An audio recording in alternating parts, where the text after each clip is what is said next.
okullarda ana dil eğitimi olmasın istiyorsunuz. Biz Kürtçe ıslık bile çalmayalım istiyorsunuz. Çocuklarımıza Kürtçe isim koymayalım istiyorsunuz. Kürtçe ninni söylemeyelim istiyorsunuz aslında. Ve stranlarımızı, ezgilerimizi unutalım istiyorsunuz. Kürtçe yasak olsun. Kürtçeyi unutturmak istiyorsunuz. Ya çok karşılaştığımız bir soru var. Bugün bunu anlatmak istedim.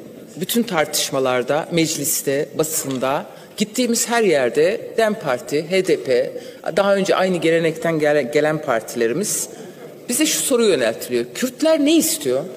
Her yerde. Ne istiyorsunuz, ne olamıyorsunuz? Doktor, milletvekili, avukat, cumhurbaşkanı, vali olabiliyorsunuz. Peki daha başka ne istiyorsunuz diye soruluyor. Bugün bir tersten sormak istiyorum soruyu. Ya bizim ne istediğimiz belli de.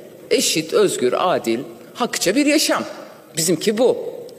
Peki siz Kürtlerden